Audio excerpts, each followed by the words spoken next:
Annyeonghaseyo. Welcome to Afternoona Delight. We're Leah, Megan, and Amy, three American romance novelists discussing all things K-romance from a writer's lens. We fangirl over our favorite actors and actresses, talk up our trope addictions, and nerd out on K-drama deep dives. We'll throw in a few K-pop and K-skincare recs for good measure, because why not ride the Hallyu wave all the way to shore? So grab some dekbokki and listen to your new favorite unis.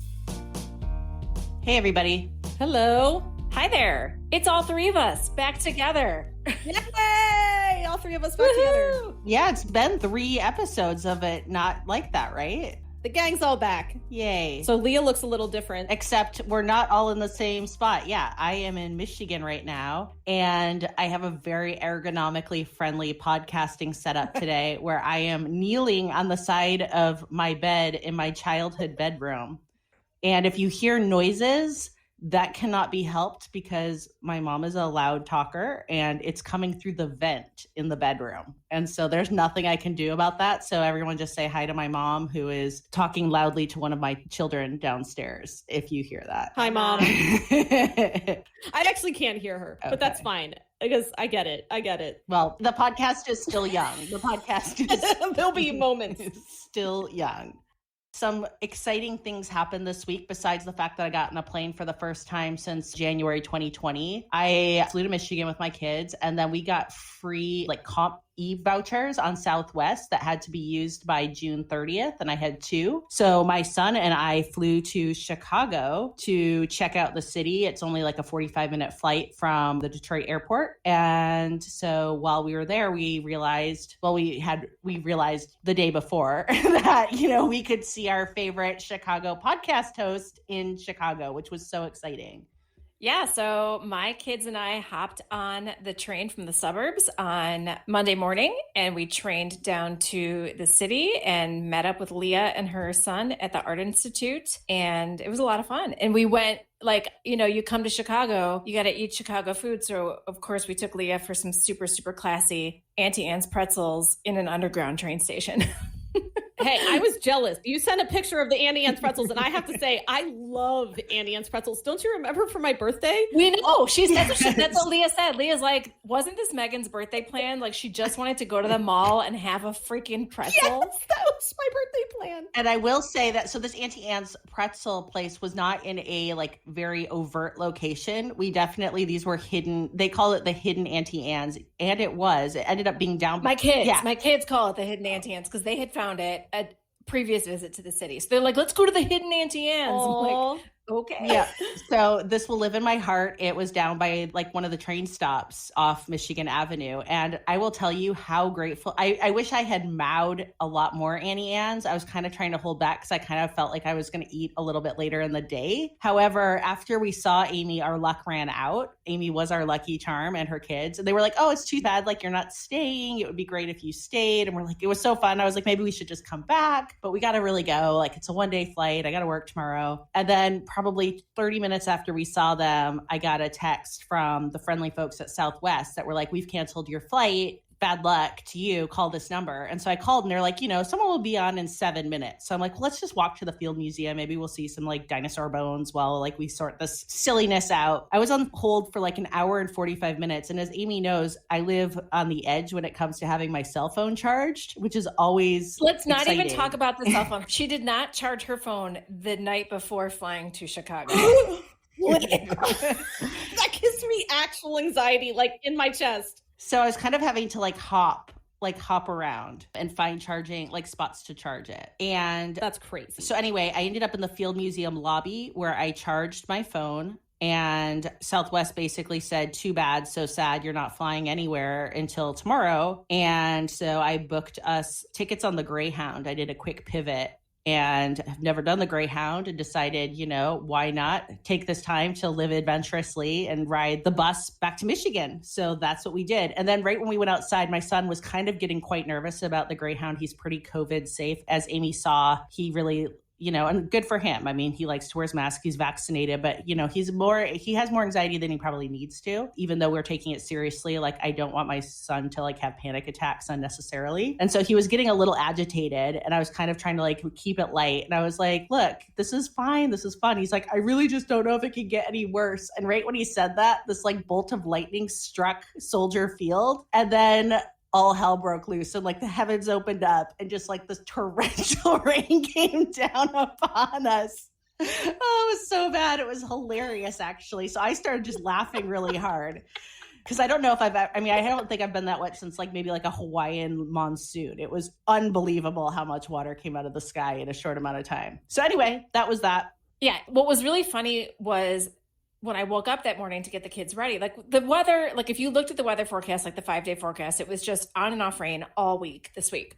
And so I'm like, well, we're just going to chance it. We're going to bring our umbrellas. And when I got up to get the kids ready to drive to the train station, it was pouring here in the suburbs. When we get to the train station, it's like a little tiny bit of a drizzle. We get on the train and we train on down to the city, and we get out of the train station in the city, and it's like blue skies.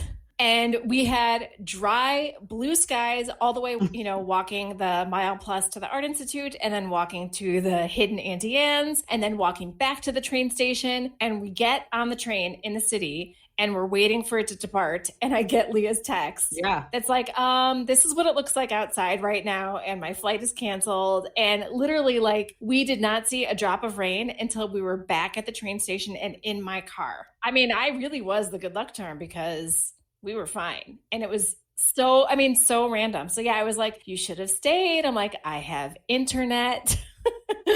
I have video games, Vera let me know that many times. I'm a little jealous because I just want to come eat at the hidden Annie Ann's. That sounds like my favorite. I'm definitely coming to Chicago and you will take me there because I said so. You are welcome anytime. My kids love Auntie Anne's as much as you do, Megan. Like, that's all. Like, there's an Auntie Anne's in the train station where our train went, but that's not the Auntie Anne's that we ate at. The hidden Auntie Anne's was a different train station. So I said, if we can't, we're on the train to the city, and all that my son can say is like, are we going to get a pretzel? Are we going to get a pretzel? And I'm like, yes, dude. We're going to get a pretzel. I promise. If we don't find the hidden one, we're going to come back to the train station. You can get one on the way back on the train. So yeah, he had his pretzel and he was very, very happy. They're just greasy and special. And they're delicious. And they used to have one in my mall growing up. And I remember I would sit in the food court in the mall and watch them make them. Like, that was like really fun. I know I'm a simple child, but I love that. So anyway, so I'm coming to Chicago sometime. Screw those hot dogs and deep dish pizza. That's right. The one thing I will not give you in Chicago is hot dogs on a pizza. You can be sure of that. So. Oh, thank God. Yeah. But I will say, so we got on the Greyhound and there was not food by Greyhound, so no deep dish. And then as we took off, I was like, well, I'm not sure if we're really going to eat again. And we did get to eat. We stopped at Love's Truck Stop in Marshall, Michigan. Shout out to Love's. And the new sponsor of the show, which is Hardee's, which I don't know if any of you know of Hardee's. We had a Hardee's in my town when I was growing up. We still have one Hardee's that I know of, right by my house, actually. I didn't know Hardee's were still in business, and they certainly are. So shout out to the Hardee's in Marshall, Michigan. I'm shocked that the Hardee's near us is still in business, honestly. I've never gone there in my life, never gone there. I just know it's there. Eun Chan is a young woman who supports her mother and sister with odd jobs after her father's death. Her short hair, boys' clothes, and rough manners often lead to her being mistaken for a guy. Due to this false impression, a young playboy named Choi Han-kyul hires her to pretend to be his gay lover to scare away the blind dates his grandmother has set up. Han-kyul is a professional designer for some sort of Lego brick-type company back in America, but his grandma has had enough of him living his best life. It's time to get serious. They own a food import company that does a brisk trade in coffee sales. She asks him to prove himself by managing a rundown coffee shop or else. So Han-kyul rises to the challenge, deciding to hire attractive male baristas known as princes to reel in female clientele. Eun Chan maintains her false male identity to become a Coffee Prince employee. The charade becomes increasingly difficult as she falls in love with her boss. But she also loves her coworkers and the money she is making, so she is reluctant to confess the truth. Han-kyul is both surprised and confused by his romantic feelings towards another, quote, man. Alongside the main story, we have smaller plots that follow various baristas as well as Eun Chan's mother and sister. Additionally, there's a secondary romance between Han Kyul's cousin, Choi Han-sung, played by the butter-voiced Lee Sun-kyun, who is a music producer, and his on-again, off-again girlfriend, Han Yoo-ju, played by the stunning Chae Jung-an, a free-spirited artist who was also Han Kyul's first love. Han Sung also catches some feelings for Eun Chan, so there are some messy romantic complications that feel very realistic for 20-somethings in a city. The drama turned out to be an overwhelming smash hit with ratings as high as 32.1% in Seoul. Want to visit? You can see the first shop of the Coffee Prince in Seoul in the Hongdae neighborhood. If you go inside only for taking pictures, you will be refused. TripAdvisor says it really looks like it did in filming, but owner and staff are grumpy, but I guess they have a business to run, right? You should drink at least a cup of coffee to get your photo op. It's a bit pricey too. The Americano is 6,000 won or $5.30, and lemonade will set you back 8,000 won or $7 American. Okay, but in all honesty, who goes in there to take pictures and then doesn't support the business by buying a drink? Right. Come on. I even buy a fry at McDonald's when I have to go in and pee because I'm weak and I just feel bad. So TripAdvisor folks are fairly brutal and they come down really, really hard on, like, it's badly reviewed because of this fact, because folks are grumpy for them going in and trying to do the photo op. Oh my gosh. I support this place. You can be rude. Seriously. You tell them to get out or buy a $6 coffee. I will get myself an Americano and a photo op when I go. I'll even spring for that lemonade. All right. Well, let's have a spoiler-free section for folks who haven't, seen the drama, and we are going to convince them to get in a time machine and go back to 2007 to check this out. So this first part, we're going to talk about the drama in a way that's not going to give away key plot points. So feel free to listen, and we will tell you when we pivot to the spoiler section. So what is your initial hot take on this drama? What brought you in, and did it live up to your expectations? I definitely came for Gong Yoo as being a hardcore Goblin fan, having watched that drama twice already. And I stayed because, yes, Coffee Prince lived up to my expectations and far, far exceeded them. It was way, way more than I thought it would be. Yeah, so when I first heard about this drama, I kind of latched on to the, woman pretending to be a man, and that put me off of it for a long time. It's my least favorite trope, mostly because Hollywood has ruined it. There's several Hollywood movies, mostly from like the early 2000s. There's always, a pretty girl who like wraps her boobs and deepens her voice and says like cringy, boyish things, or what she thinks are boyish things, like bro, and I don't know. So to me, it actually always seems to reinforce the gender binary rather than break it. So I held off watching Coffee Prince because that was sort of like my own prejudice about that trope was stuck in my head. But once I started watching it, I realized immediately that I'd been wrong. This really isn't a woman pretending to be a man. This is a person being exactly who she is, and other people putting labels on her from their own limited worldview, I guess, of the gender binary. So I was honestly blown away by this drama and ended up loving it so much it exceeded my expectations. Eun Chan has really soared into the list of my top favorite heroines. And Amy and I went into this one after our Goblin Levithan, where we just couldn't get enough of Kim Shin, aka Gong Yoo. And when we jumped into this, we quickly almost pieced out, didn't we, Amy? We did. That is true. Yeah, 1 or 2 episodes in, when we were in that grind of the whole Eun Chan being the gay lover disrupting dates premise, I was afraid I was going to have to give it a hard pass. I was just this is going to be a garbage fire and I can't condone it. But we decided to give it 1 more episode, and thank God we did, because right after that, almost piecing out, I became a goner as the magic took hold. Yeah, absolutely. We were both worried going into it too. We're like, this is a 2007 drama. How is it going to treat homosexuality? And we didn't want it to make it a farce, right? And so that is what we were afraid was happening in those first couple of episodes. But then, Megan, like you said, this was not a story about a girl pretending to be a guy. It was Eun Chan being Eun Chan. And it was Han Kyul falling for the person who was Eun Chan, whether or not that person was, defined by a societal construct called gender. Coffee Prince came out in 2007. A lot of older dramas feel more problematic, or the fashion and hair, looking at you, Boys Over Flowers,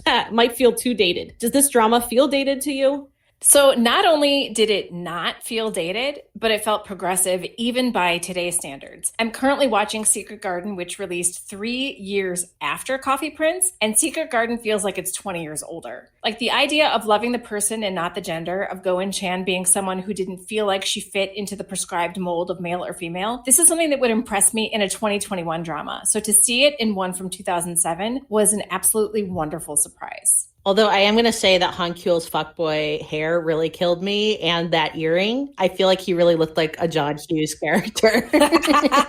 He was totally Rob Lowe from St. Elmo's Fire. That is his aesthetic. Oh my God, absolutely. I did like his hair. I'm sorry, I gotta admit, it might be one of my top Gong Yoo hairdos. I'm serious. It didn't bother me. Yeah, this is not Gu Junpyo in Boys Over Flowers. Like Lee Min-ho's hair like being set in rollers or curling iron every day. Who did that to his hair? It did feel in sync-ish to me.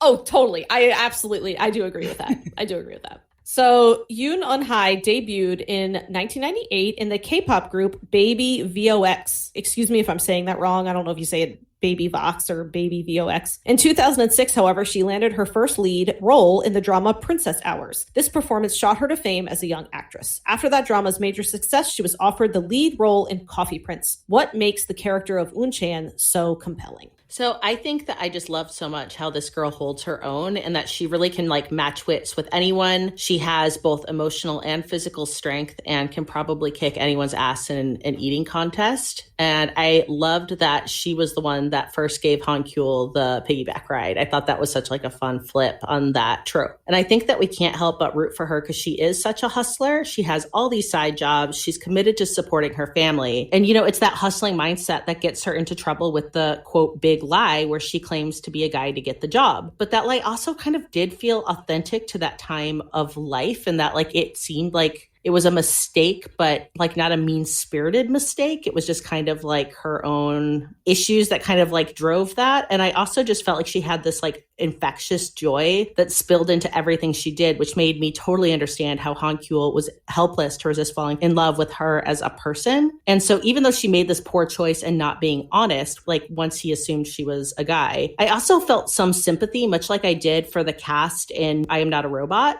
So obviously Han Kyul wasn't going to die if he learned about the deception, but I also understood that she had like a real fear of losing what she had with him that was so special by confessing the truth. So while it was like not good to uphold the lie, I don't know. I give her a big pass for it. Yeah, I totally did too. Yeah, I mean, I loved her. I really felt like I related to her, you know, growing up, like what, I guess how Eun Chan presented herself. I mean, growing up, like I was called that because I was called like a tomboy. So I really kind of related to her. I related to how she just wanted to be herself and she wanted to dress how she wanted to. But then there was a time where she kind of felt pretty and she put on a dress and wore a little makeup by the end. And, you know, she just wanted to be her and do what made her feel good. And, you know, I love that. And, you know, it kind of made me think too, you know, how we've talked in this podcast about characters what life they're on, you know, from Goblin. And I feel like Eun Chan was definitely on her first life. Like everything was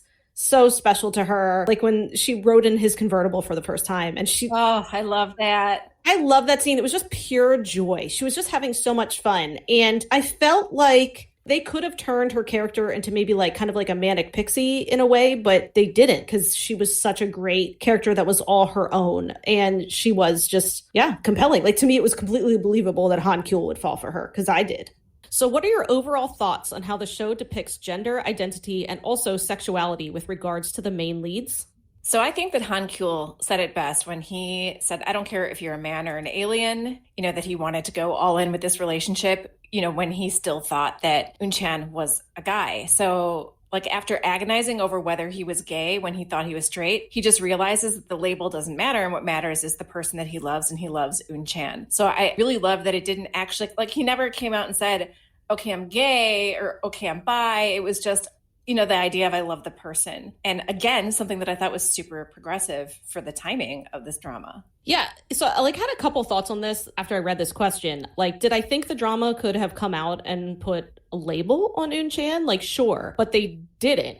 And in fact, used 17 episodes to show rather than tell that people like Eun Chan actually exist. And I think that's what I loved most about it. It's like a classic example of like show don't tell. You know, Eun Chan is someone that has gender identity that doesn't match the man-woman binary. And again, we had 17 episodes to show that. And I loved it. So I didn't really feel like I was being taught or I guess like chastised or something like, you know, shame on you. You should know people. Like, it just was a beautiful representation showing me gender fluidity. Yeah, and I think like Amy said this before, it boggles my mind that this drama came out in 2007 and yet feels so much more progressive and inclusive and less repressed than many of the modern ones. But for me, I do think that like in my dream, Eun Chan would be overtly non-binary and never ended up like returning to the more traditionally feminine presentation. Like, I don't think they went full there, but I think they went there a lot more than I wish they had. And I think that like I actually sometimes have a hard time using she, her pronouns for the character because I really do want to use more of a they, them. But that could also just be like my personal bias that like I really wanted this to be like an overtly non-binary romance.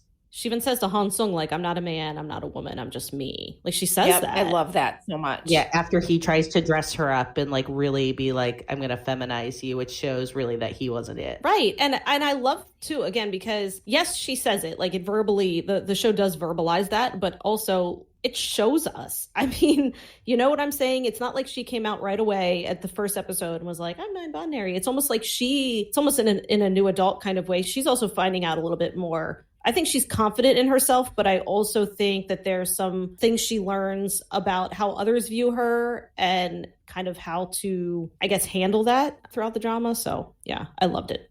I just wanted to keep her in that cute little suit. The coffee prince suit? Like, no, actually at the beginning when they were like doing the blind dates, she rocked like those suits oh my gosh. so well. So at the end, like when they kind of put her more in like feminine type clothing for the final episode. Skinny jeans. Yeah, I wanted to see her back in like a cute little like tailored suit because it looked so good.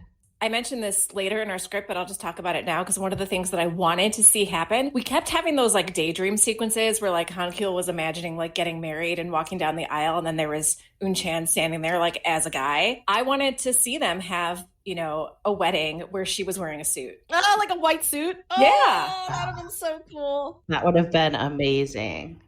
So Gong Yoo made his drama debut in 2001 in the TV show School 4 after landing his first lead role in 2005, Hello, My Teacher, where he starred opposite Gong Hyo Jin, who we loved as Dongbake in When the Camellia Blooms. He began to catch the eye of many casting directors, but wasn't sure about getting typecast as a romantic lead. He was considering going into the military before getting offered the role of Coffee Prince. And after his performance, he became a bona fide Hallyu star. What are some reasons Han Kyul isn't a stereotypical chaebol? This is really good that I'm talking about this after having just watched A Secret Garden because Hyun Bin's character is like such the typical chaebol in that. But in Coffee Prince, Han Kyul wanted his inheritance, but he wanted it so that he could fulfill what he thought was his real dream, which was moving to America to design toy bricks, which were Legos or not Legos because we can't say Lego. But for real, like, you know, he wasn't looking for handouts. He was looking to actually work and do the work, but he wanted to do what he wanted to do rather than what was prescribed for him. And also when his grandma didn't approve of Eun Chan, he didn't care. Like, money was never the issue with the romance from his perspective. He also didn't come off as spoiled, only sort of discontented, you know, with his like set course in life and the direction that it seemed to be going. He never acted like he was entitled to Eun Chan's love simply because he wanted it. And he respected her even when he thought she was a man and earned her respect in return. So truly, I thought this was such a refreshing drama. And I don't think anyone else could have played Han Kyul but Gong Yoo.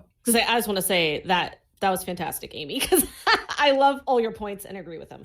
Thanks. Well, and I also like want to take a nod to like what I think, Megan, you keep reminding us as we do these podcasts about like the true nature of an alpha, like not an alpha whole. And in this, I think we have, you know, Han Kyul, you know, being played by Gong Yoo as like this true, really fantastic alpha, and that, you know, he is a natural leader. Like, you know, all the princes love him. Like everything kind of does revolve around him, even though he's like somewhat, you know, he's flawed. He makes mistakes. He has bad moods, but you know, he's got this like factor that like makes everyone kind of like orbit around him in that space. And yet he is so, you know, he does have respect. Like he's a joker and he has like a sense of humor, and yeah, he can be crabby or whatever. But like at the end of the day, I feel like there's just these like really sweetly sincere like elements he brings to the character, and also just this like sense of playfulness. Like, it doesn't surprise me that he had an original dream to like be a knockoff Lego brick maker. Like, he is a child. Like, he sits in his house and like plays with little like plastic toys. I know. I loved that was his job. Like, I have to admit, I love that was his job. That was really cute. It was very endearing, right? Like, very endearing. Like, because he was like just kind of like a child at heart. And he didn't come off as, and again, I'm going to compare it to Secret Garden because I just finished that. Like, Hyun Bin's character in the beginning of Secret Garden, he's like the untouchable chaebol, right? And even like to the extent where even when he starts having feelings for the heroine, he's like, why do I like you? Like, you have no money, you have no career, like this kind of thing. Whereas that is never an issue. The only thing that is ever an issue is Han Kyul's confusion over falling in love with somebody who he thinks is not a woman and what that means for him. And so, yeah, I just love that the whole chaebol aspect of it had nothing to do with the romance. In fact, the first scene, I don't know if we talk about this anywhere else, but Amy, I'm going to give it to you. The first scene is like a very kind of like lighthearted, but also incredible. Like, just take it away, Amy. I know that you really like this moment. I was gonna say later in the script when you're like, any final thoughts on the drama? And I'm like, the towel. When Eun Chan has all of her varied jobs and she's a food delivery person and she delivers something to Han Kyul and he is just out of the shower in a towel, not showering in a towel, by the way, like in My Love from the Star, but has just put his towel around his waist. That's how they first meet. And he is, I mean, I don't know if this was like a directorial choice or if we just got lucky, but like there is a towel shot where he's sitting down on the couch and manspreading. And I don't know if we see anything, but I definitely peeked. It reminds me of like, so I'm just going to tell, when I was younger, there was a movie called Now and Then. I don't know if you guys remember that, but Devon Sawa was at his teen heartthrob peak in that movie. And there's one point where he's like running in a towel and he like has to squat to pick something up. And I remember being at a sleepover with my friends and we were pausing it. Like just the moment where he squats to see if we could see anything, which I'm sure we can't. We couldn't. We thought we did though. We would all be like, we see something. But anyway, it just made me think of that.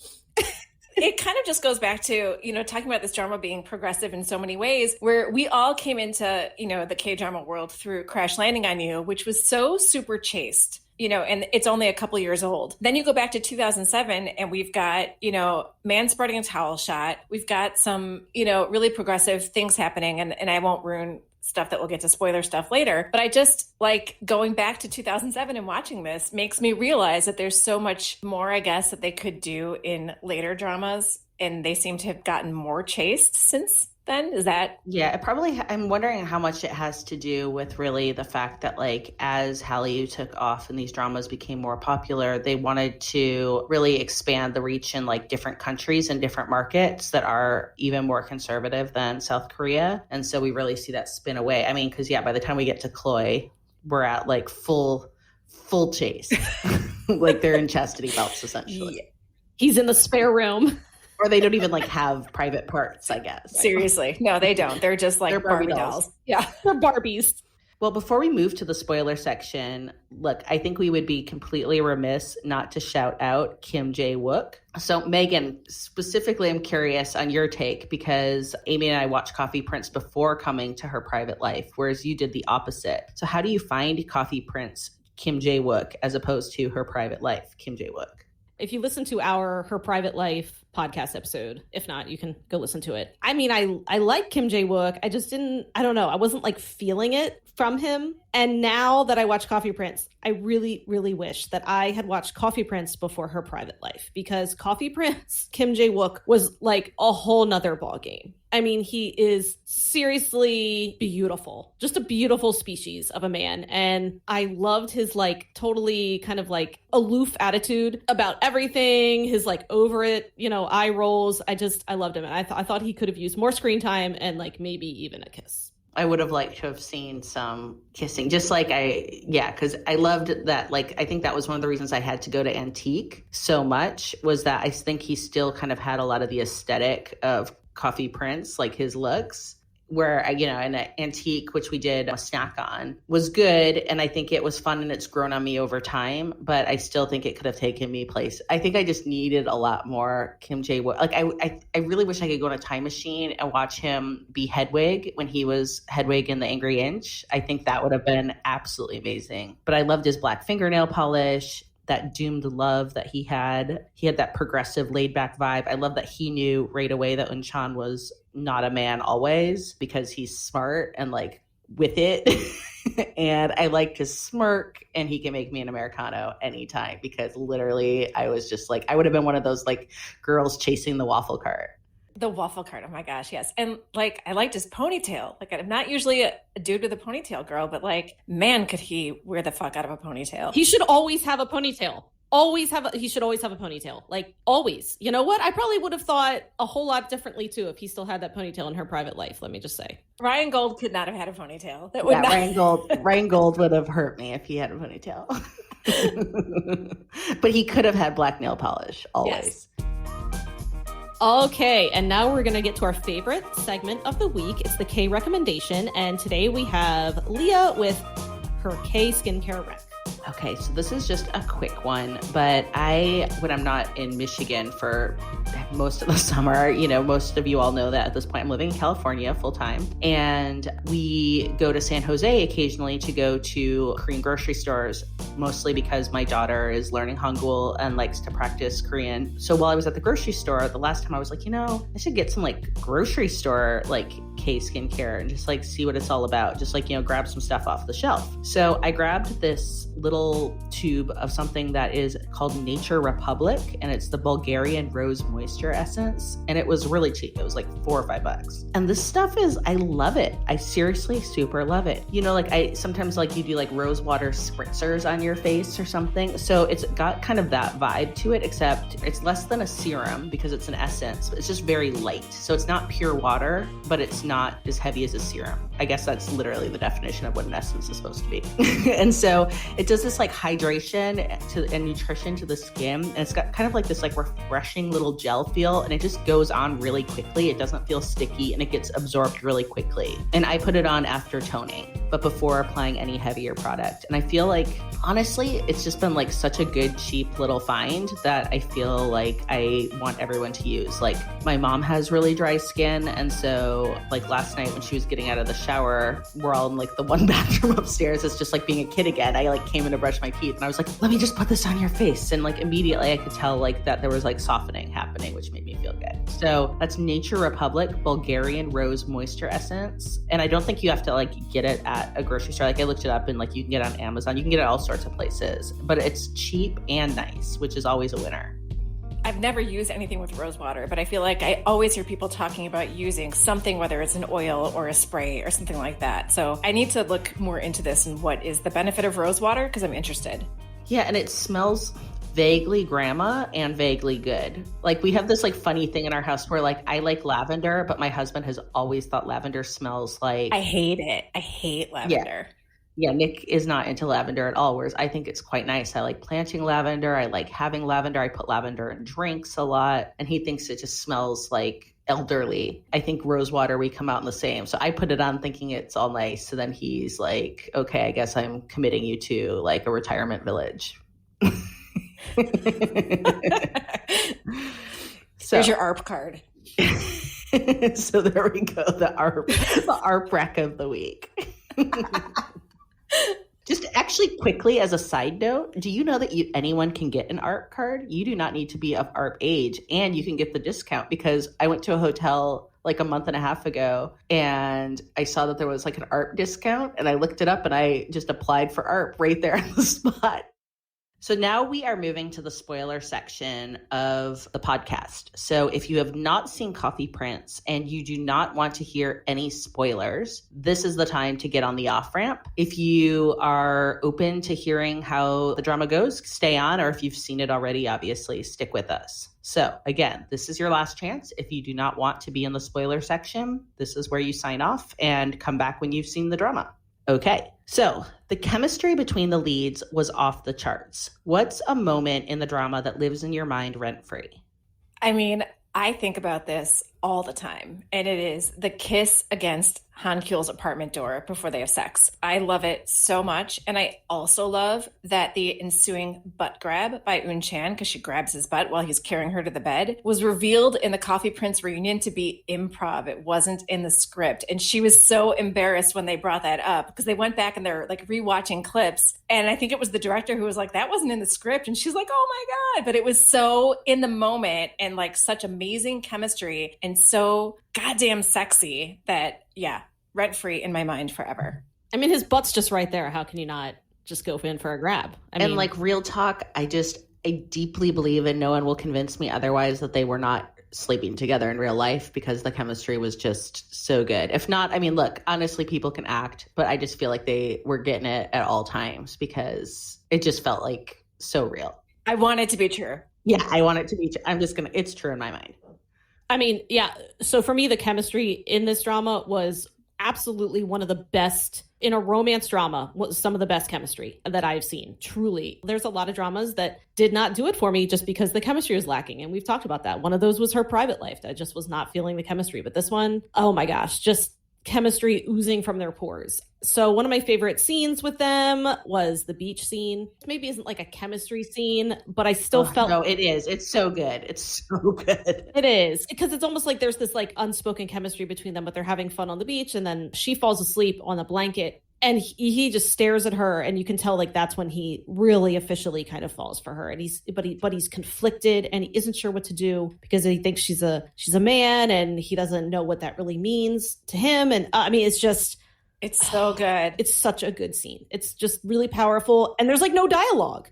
There's barely. I mean, that's what I'm saying. It's just all emotional acting. It's the buildup of their relationship that really starts to, spill over. This is why Gong Yoo is the GOAT in so many ways, because like there is like that whole part where you realize that he's just like completely falling for her. There's no dialogue during any of that because she's asleep. I remember when you got to that scene, because Leah and I were buddy watching this, but she was like an episode or two ahead of me, and she texts me and she's like, tell me when you get to the beach scene. You'll know when you're there. Just tell me. Because she's like, I'm losing my mind. And it was so powerful, like so gut-wrenchingly emotional, because like his heart is being torn apart because he loves her and thinks that he doesn't know himself anymore, which I think that's a really powerful thing too. We talked about a little earlier about how this is, like I think, Megan, you mentioned this is Eun Chan's sort of journey of getting to know who she is herself and how she identifies and stuff like that. But also watching Han Kyul, he's a little bit older and realizing that maybe he doesn't know himself like he thought he has all these years. And that was just so super powerful. And there's not like shame. It's just more just like conflict. Like I think they did a really nice job of like, he's not grossed out. There's no like gay panic happening at this moment. I feel like there are some whiffs of gay panic elsewhere in the drama a little bit.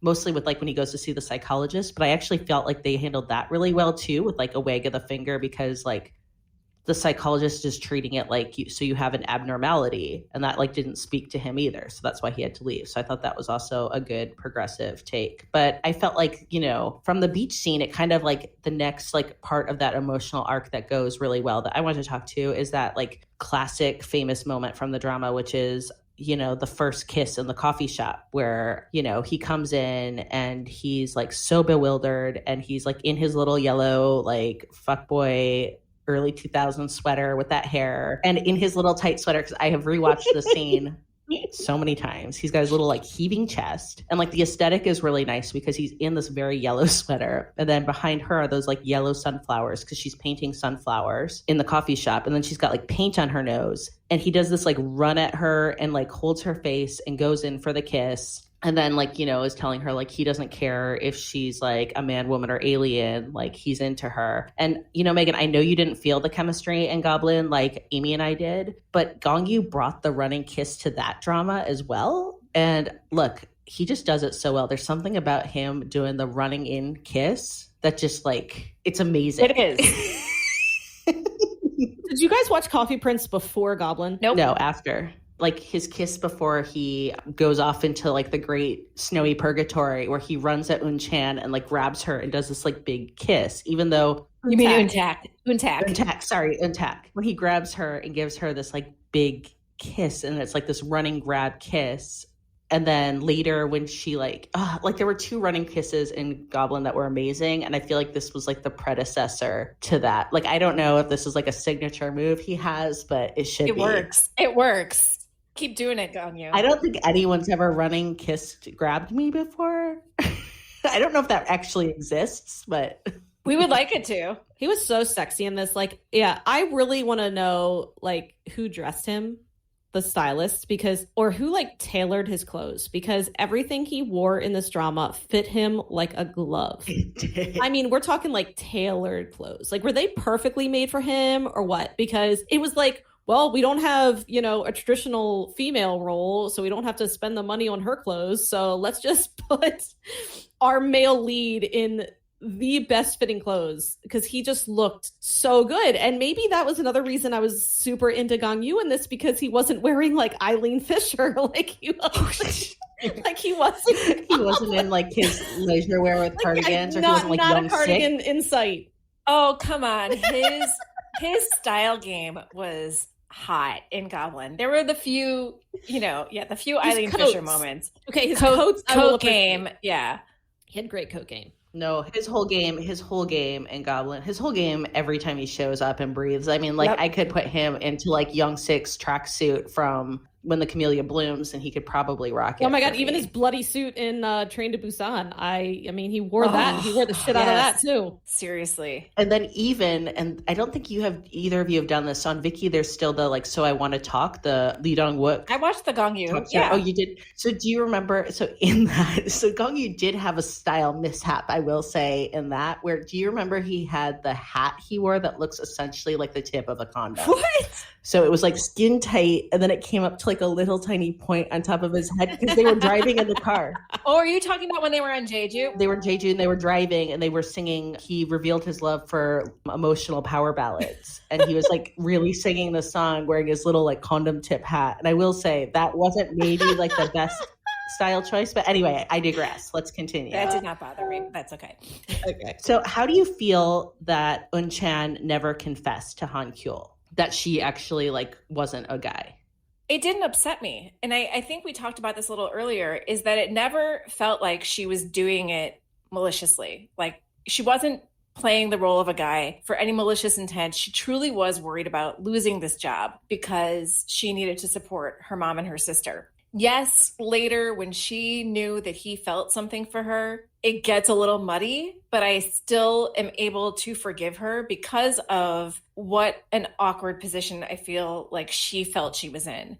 I was never angry. I think that Han Kyul reacted appropriately, and I'm glad that he wasn't just like, oh, you were a guy and you didn't tell me, it's okay. Like, I'm glad that there was some major drama and some major conflict there, but just like he forgave her, I forgave her too. Yeah. So, I mean, here's the thing. She was young, and they do mention several times, like a lot of the characters call her a kid, and she was young. And this was like her first love, really. And so she didn't quite know how to navigate those feelings. She didn't know how to navigate telling him the truth. And that felt true to me. Like, there were many times where I'm like, sweetheart, you got to tell him. But I also understand that she really felt like a lot was riding on her. I mean, Han Kyul has a whole family with a lot of money to fall back on. Like, he has a safety net, and she really didn't. She didn't have a safety net like he did, because she was the sole provider for her mom and sister. So I think she was really conflicted there. She didn't want to be alone. She didn't want to lose her job. And so, I was kind of okay with it. I will say I did like, again, like what Amy said, I did like that he didn't just, forgive her just quickly. That wouldn't have been believable to me, but it was kind of like I Am Not a Robot, where in that drama, Kim Min-kyu had every right to be so angry when the truth came out, and the drama didn't hold back. And I felt with Coffee Prince, again, the drama did not hold back. And yeah, to me, I think it was a mistake. But like both of you said, love is messy. People are imperfect. And I look back to my early 20s, and I made a lot of choices that I think now with more maturity, I would have probably done differently. But yeah, I think the character rang true for like that period in life, and being more motivated to keep the secret out of fear, and being out of depth with these like humongous feelings that, they're experiencing for the first time. What are your thoughts on the fact that the other baristas all knew, and they all knew before Han Kyul did? I think the fact that everyone knew the truth before Han Kyul, including his cousin, made the thing so much more impactful as the viewer because, you know, I would be cringing in my seat at like Han Kyul's obliviousness. And I feel like it definitely increased the tension for me and helped magnify the fallout when the truth came out because, you know, not only was it like completely like crushing in some ways to Han Kyul to like realize that like Eun Chan hadn't been open with him, but the fact that it's like kind of also humiliating when like everyone that you work with that's kind of like, you know, meant to be looking up to you also knew this, but also even more so the fact that he's always had this kind of like vaguely competitive thing with his cousin, his older cousin, and the fact that his cousin knew. I felt like that was a really good scene when he went there and he's like, did you know? And he was just like so gutted that like his cousin knew, who like he's always had like kind of like a tricky relationship with, and that like just emotional blow really sold it to me. Yeah, I agree about the ratcheting up of the tension only because it seemed like when each person found out, it was like a domino falling, getting closer and closer to Han Kyul. So also, I think we should take a moment and acknowledge Lee Eun, who died in a motorcycle accident at 27, not long after the drama completed. So he played the sweet, if a little dumb, kind of like the dumb lug Min Yup, who crushed hard on Eun Chan's little sister, Eun Se. So any standout memories from this talented actor who was gone too soon? I loved Min Yup so much. I loved that character. He was so, like you said, like adorable and sweet and dumb. And was so sad to find out that he died because we always, like when we're watching dramas and we love actors, we look and see what else they're in. And when we found out that he had died, it was very sad. And he was so funny and sweet. And the scene that I love is one that's really early on in the drama when he and Eun Chan have the eating contest. She eats him under the table. And I don't know why I love this so much because we've talked about, like in Boys Over Flowers, how we could not stand Jan D's like angry eating and how she just shoveled food in her mouth. But this scene was just so funny and endearing because it was like a brotherly, sisterly kind of relationship that they had throughout because he was the one who always knew that she was a girl because, you know, he was crushing on the sister. So I loved their dynamic. And I love that it started out with basically Eun Chan having this sort of upper hand over him in this eating contest because he's this big dude and Eun Chan is not big by any means. And she just totally owns him. And I think also she isn't an angry eater. She's not, no. So going back to Boys Over Flowers, the aggressive eating was always like put in with her just having like some sort of like stressed and angry moment where she just like, oh, the angry eating in Boys Over Flowers. But yeah, no, Eun Chan was just like smashing food, and that's a totally different thing. I like the whole characteristic of Eun Chan being like a big time eater, like a huge appetite. She just always ate everything in sight. I really love that. But anyway. But wait, one more thing is that remember how sweet it was that moment with like Han Kyul, like after like when they had their falling out and they weren't really talking, and then he like tried to eat like her at one point because he missed her, so he got like this big huge pot of food and a huge spoon, and he tried to eat.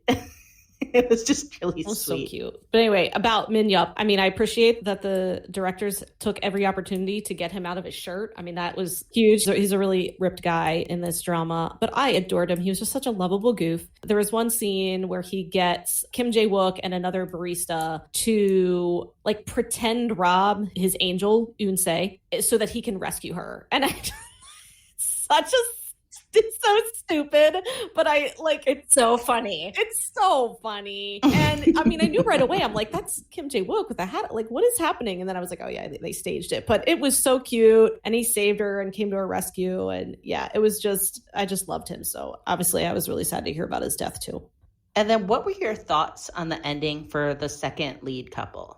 I'm never over them not only losing their baby, but then not being able to have any more kids. Like, yes, this happens in real life, and it's good to represent that these tragic things happen in real life, but it felt like a slap in the face to Yoo for not being the typical mom to be and wanting to be both, you know, a creative artist, but also to have some semblance of a domestic life. She could have had both, and it felt like the drama was saying, no, she couldn't. Yeah, so I was really iffy on Yoo in the beginning, but I came to really love her. She was unapologetically all about her job, very career-driven, and she never wavered on that. And I thought her relationship with Han Sung was very messy, but also real. So to me, this drama really showed the various ways couples communicate and how none of them are bad as long as they work for the people in the relationship. But my main beef was, actually overall with the drama, was the miscarriage. It was unnecessary and honestly felt really cruel to me. Like the writers were punishing, and Leah had said this as well, and so did Amy, but the writers were like punishing Yoo for being career driven. It was just, I hated it. I really, truly did. And in my mind, I kind of try to forget that didn't happen. I'm not even saying like they had to, I don't need a couple to have kids, but I would have been fine if they just never got pregnant. Like, you know what I mean? Like, just let them live happily. But why did you do this like cruel thing to them? I just want to pretend it didn't happen. So they either lived happily with no kids or they lived happily with kids. I'm going to pretend that that's the way it happened. And I do want to add to, because I talked about just the miscarriage, but I do want to agree with you, Megan, in that I did love that couple. Like, it was a great, we had this sort of, budding new romance with Han Kyul and Eun Chan. And then with Yoo and Han Sung, we have like a messy second chance romance. And I really love that we had, these two different couples in very different places in their lives and in very different places in their romances, and still sort of a satisfying arc for both of them. So I really did enjoy that. But yeah, I'll never be over the miscarriage. And then what about your thoughts on the ending for the main couple? So look, I'm fully satisfied by the romance. I am. It was glorious. But the I'm staying in Italy for another year fake out was not necessary. So when we're talking about like the very end, like I'm happy that they have a happy ending, but I hate that part of it. And what about all the times that Han Kyul imagined, like I said earlier, having to get married to someone that his grandma approved of, and then at the end, of the aisle saw Eun Chan when he thought she was a man? Why didn't we get the wedding for them where she could have worn something that was not a big frilly dress, but something that was very Eun Chan? So I will, talk about that until, my dying breath. But we got the second lead's wedding. So I was just kind of like, why not the first? It was weird to me that we got a wedding for the second leads and then we have their sort of, bittersweet end. But I wanted that same, sort of celebration for the main leads, especially when it was alluded to in daydream sequences. So just give me what you promised, K-dramas. I'm looking at you, the King Eternal Monarch. Hashtag never over it. Well, I will first say I totally agree on the wedding thing. Like, I would have loved to see that. And you know what? From now on, the image of Eun Chan in a white suit and a white tux is just going to be in my head. Like, I'm just imagining it because I love that. But I know I'm kind of the odd one out here, but I actually loved the ending and I kind of liked the fake out. How dare you? How dare you? I know. I mean, it was totally mean. It was. But then it felt really real to Han Kyul and Eun Chan's relationship. They teased each other relentlessly and played tricks on each other all the time. And so, but he had waited 2 years for her. I know. I'm a bad person, but he wasn't having fun. He was heartbroken. I know. I don't know. See, I actually didn't find him. He was like, he seemed more resigned, I guess, to me. I interpreted his response a little differently. He was a little bit more resigned. And I think he was like obviously upset, but he was still like, he wasn't just like lying in his bed, like crying about it. He was like out doing stuff. He was still smiling. I don't know. So, but I think the only thing that was good about that is that it showed that he still supported her, right? That if she really was staying another year, he was like, okay, I'll wait for you still. Yeah. But still, it's a shitty thing for her to do. I mean, it is.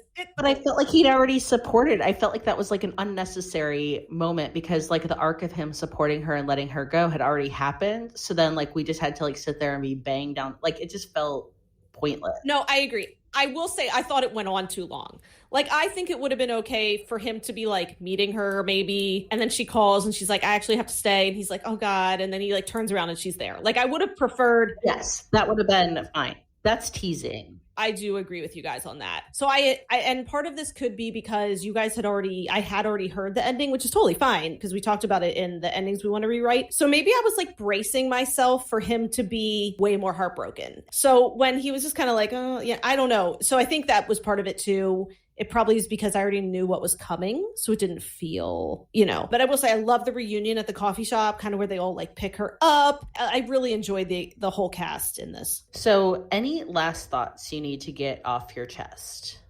I mean, just because I'll say it again, like, let's give one more mention to Gong Yoo and the towel in episode 1. Thank you, K-drama gods and goddesses, for that. I loved it. I kind of just wish the panning could have just been a little bit, we needed a tighter angle.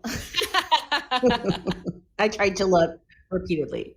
He was like drying his feet. Like, I love that. They were like, it was like showing the leg. Like, that's another thing to it. Just felt female gaze. It didn't feel, like sometimes you watch these like movies and it's like what a man thinks women find attractive on a man, you know what I mean? And whereas this just felt like, because there was something super sexy about him just man spreading in a towel, drying his feet. Like that actually was super sexy. And I love that too. It felt different.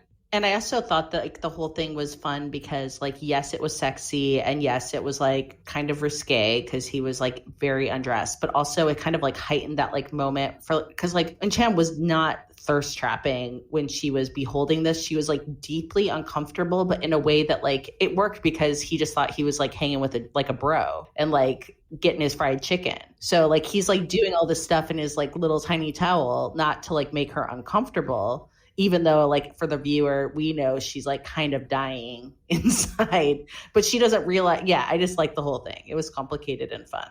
So does anyone have a book rec for this week?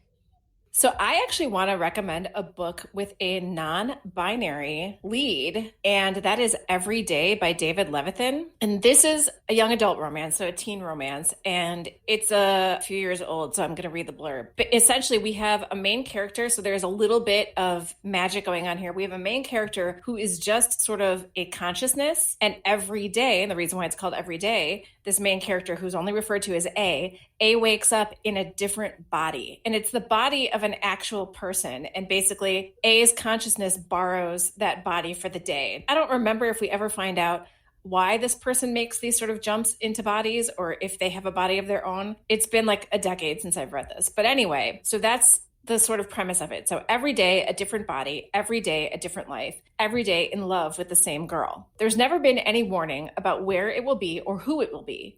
A has made peace with that, even established guidelines by which to live. Never get too attached, avoid being noticed, do not interfere.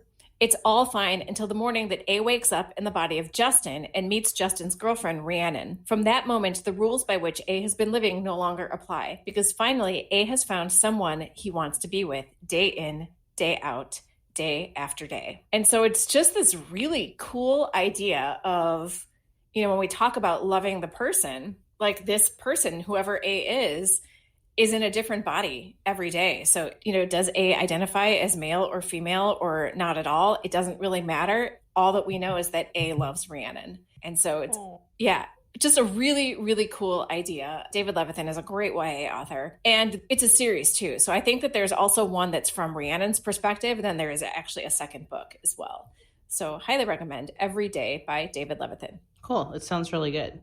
So what are we watching now? I think I already mentioned a couple times that I just finished Secret Garden. I was going back to my Kim Eun-suk backlist. It's definitely one that I think would be fun to talk about. I don't know if you guys will ever watch it. It is, I mean, we talk about, you know, the sort of classic K-drama with all the tropes, like Kim Eun-suk threw every single trope, every single cliche at this drama. And it was a fun watch and very, very weird to see Hyun-bin 10 years ago and not at all like Captain Ri from Crash Landing on You. So it was a fun watch.